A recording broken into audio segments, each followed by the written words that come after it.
Hi, Sam Tobin, Sound of Joy Music Services, and we're coming on no song really today. I've been looking at some of the comments. You can see I got on my comfortable hat here in the basement, and I just want to share some words of inspiration to the musicians that are learning from the lessons that I'm giving out there. I realize that sometimes it may be a little bit overwhelming when I have so much music and you're going through all the videos, but I just want to give you a little more confidence and help you build on what you already know and just add a little bit of what I am showing you. So let's go to this page. This is my work page. This is where um, I'm trying to condense an entire song in less than 10 minutes at times, and I may give a lot of chords without giving a lot of basic information. No, this is C, E, G, C, and this is how your fingering is done, how you plan that fingering. And this is a major, and this is a minor, and this is a suspended or augmented, and this is a diminished seventh. So I may call them out as looking at the chord app and based upon my understanding, but it may pass a lot of you that are stuck. And I want to try to unstuck you. Number one, as my camera dips out on me, love your music wherever you are right now. Love where you are right now, and every time that you sit down to whatever you practice on, be it a keyboard or an organ or a Casio, which I do have. I should one day pull out both of them and just show you that I still have a love for the Casio sound. And when you sit down, your number one intent should be, am I better this time sitting down than I was the last time? I will just sit and just go do doodle, just a doodle. Never use it in a song, but if you look what I'm doing, I'm using different fingers, just two fingers, second and third, second and fourth,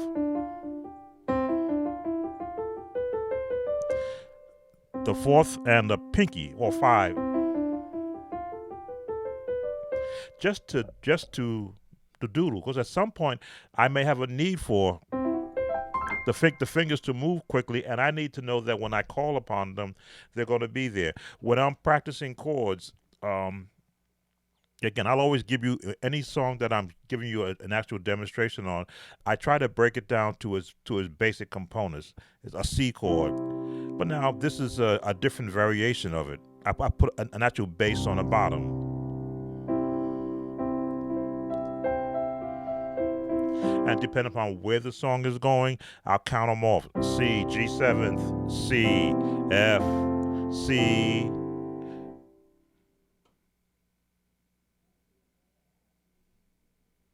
G seventh, nope, F, G, and then a C major add two, which means I added that note there. These are the chord apps, but because I want you to hear every note,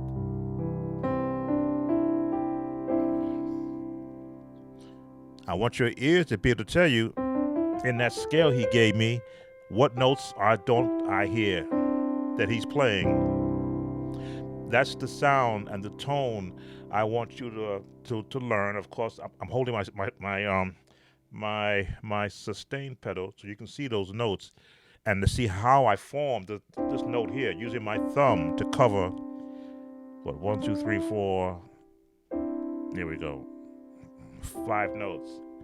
Hard like that, but like that because I want you to be able to recognize that tone, whatever.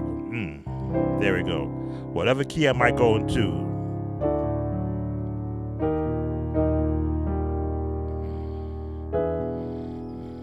Um,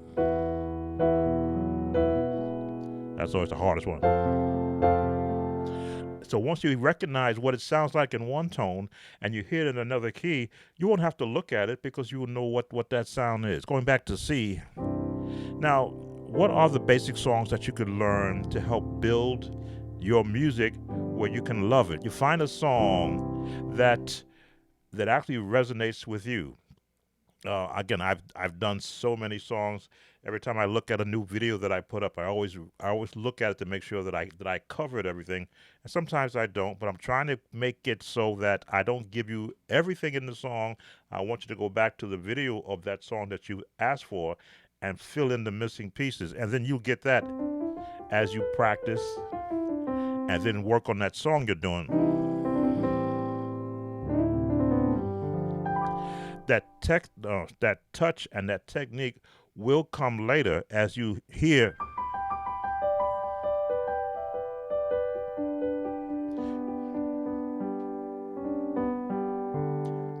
and you see the actual technique. There, I'm holding sustain.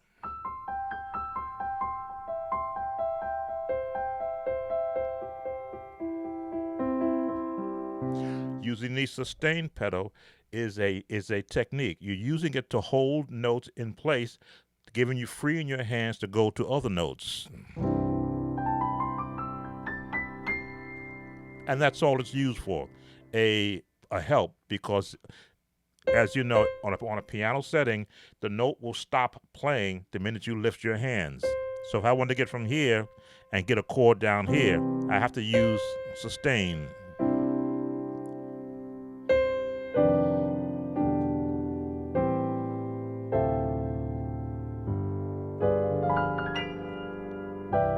Of course, I love the sound of the big band, so you will hear a lot of full chords with me along with movement, because that is my background as an actual instrumentalist. So when I sit down to the piano, I can't lose, or I can't rather get away from that feeling unless I'm learning a particular style of a song.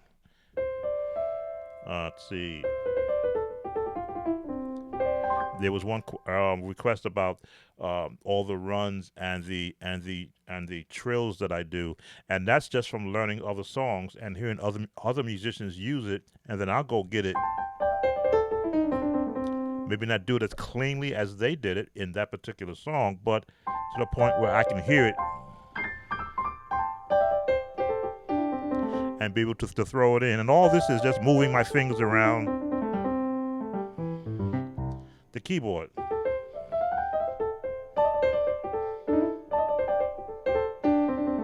And there's some secrets that I always let out also. If you like playing in C and using those notes, you will find these same notes are available to you in F, G, A, and D. Some of those same notes, but they put you into a different mode, which I haven't covered all the other scales because I leave all that to the other jazz musicians to cover these scales. Every time, if you're in the C major scale, if you kept doing this, these are different modes.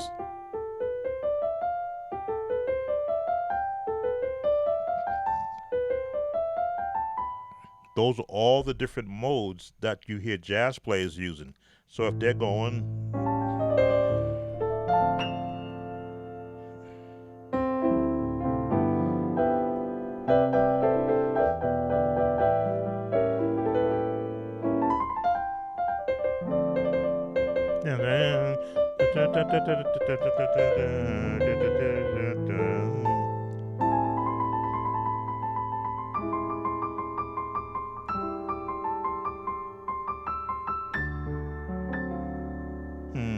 there it is.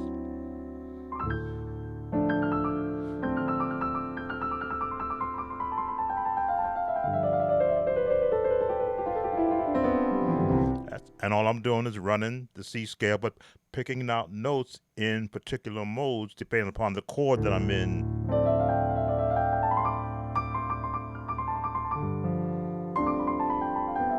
Or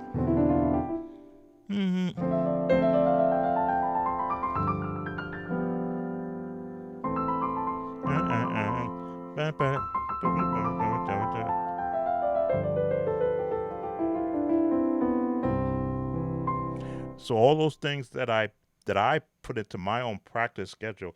Just want to get you into the understanding that there is no top.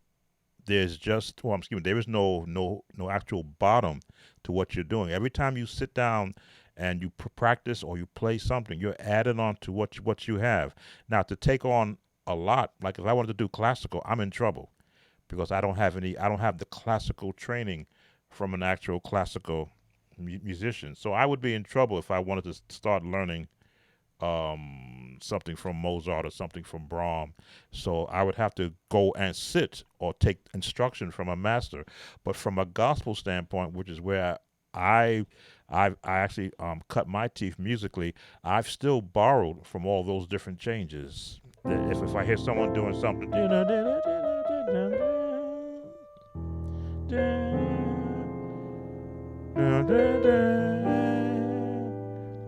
I'm borrowing from jazz.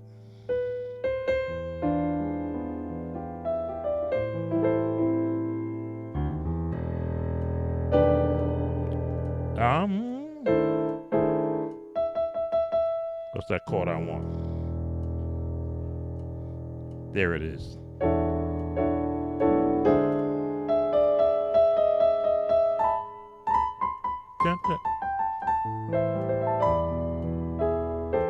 I know it's going to resolve to a G major. Diminish. 7. 7.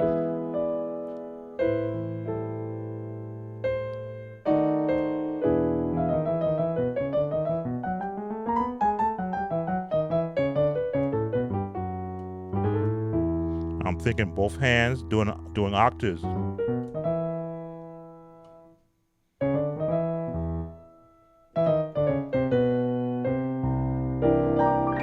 Pink Panther.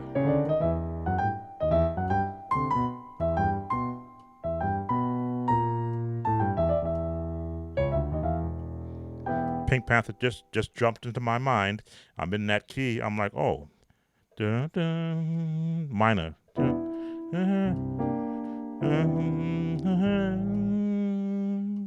G7. I got it. There it is.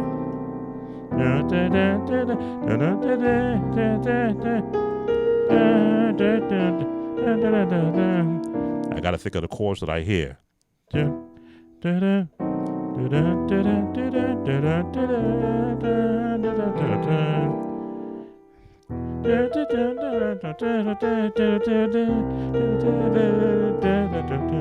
So as I hear them in my head, I can now associate what I practiced to find those chords.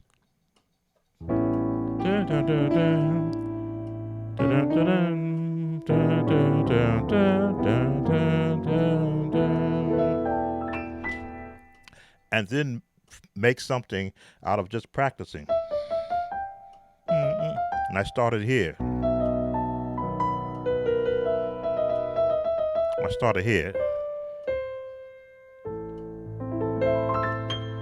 And understanding what that tone sounds like.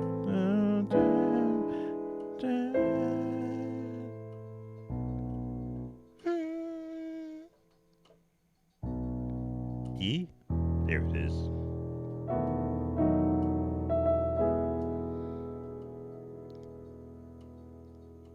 Dun, dun, dun, dun, dun,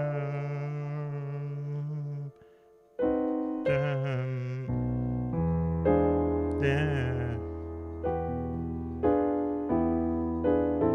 Okay, thinking about A minor. Dun, dun, dun, dun, dun, dun, dun. Dun, dun, dun, dun. 7.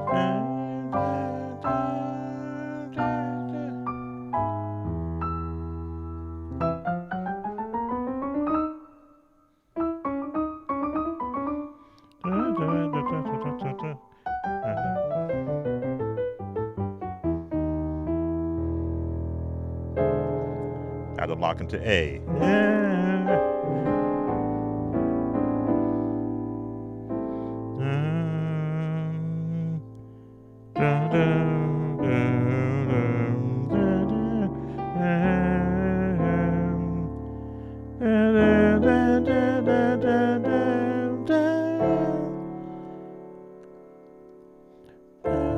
I'm hearing all these chords in my head. As I hear them, my hands are starting to form where they go.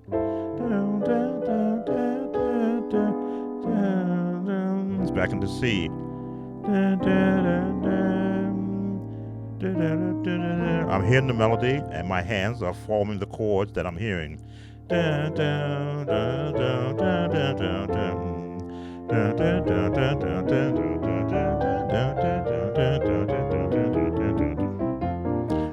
Cycle of fourths: F, B flat, E flat, A flat, D flat, G flat, F sharp, B, E, A, D, G, back to C. All that comes from just understanding where the notes are found, and then just practicing. It's like throwing something up in the air and see where it all lands. I know I'm in C, so there's a starting point. If I want to go to F, I know I want to throw a C7th in there. But what type of a C7th? There is my F, but I'm holding a C bass.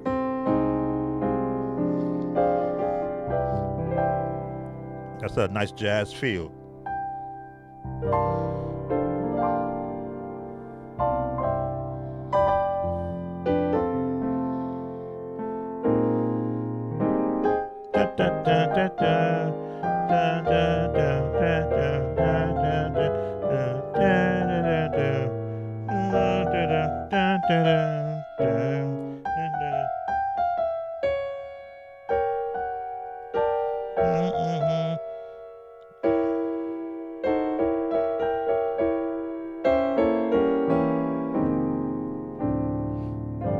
So many changes come into my head when I'm just thinking, when I'm just making things up as I go.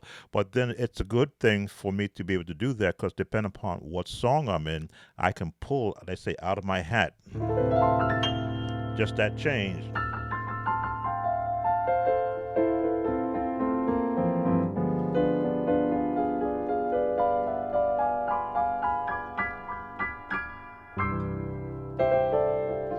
Depending upon whatever song that I'm thinking. And because my song library in my head is extensive, from gospel, traditionals, contemporary, a lot of spirituals. I have a vast storehouse of information of where chords can be placed around a melody, that I can pull them when I want to pull them out. Again, just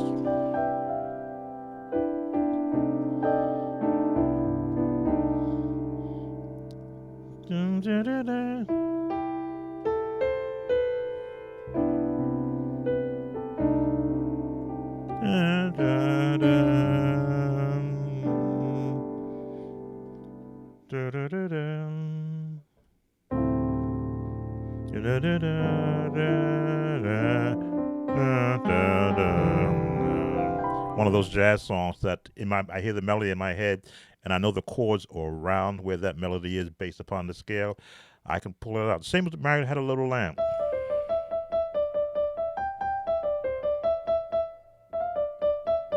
There's that trill.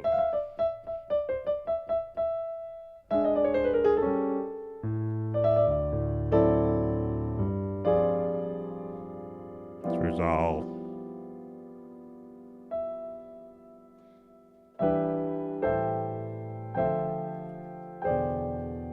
Changing around. Diminish. Nope.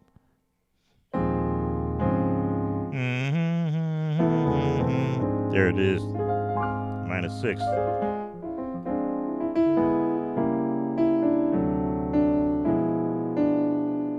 Turn around.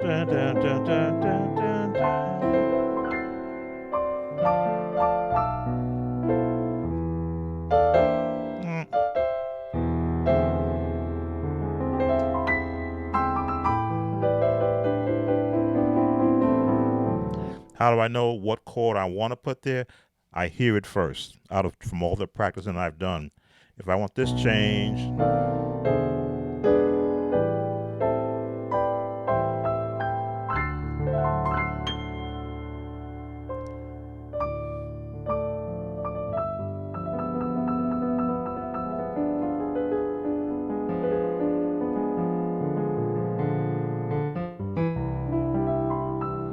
and every finger on both hands have to know where they're going.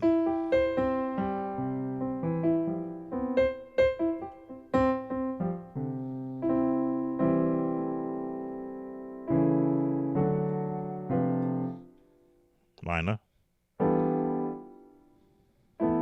G7th, and finish the chord out. There we go. All right. Hopefully, I've shared something to keep you encouraged. I've give you some of the trills. This is a run I also do, just to show you that you can't be lost with just one scale, but practice them all.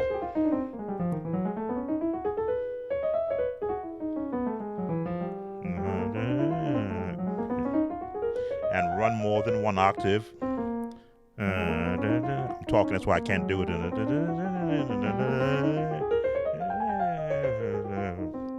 A, B flat,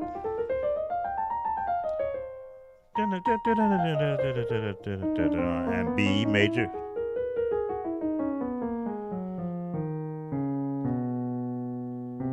And finish off at C, and with a chord. It's all about practicing. If there's anything I can share with you to help increase your understanding about what is this music thing, I say I'm not a formal teacher. I'm an instructor. I can give you my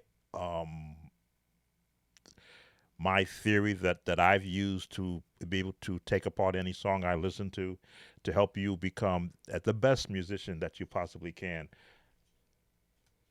Never be afraid to ask me a question.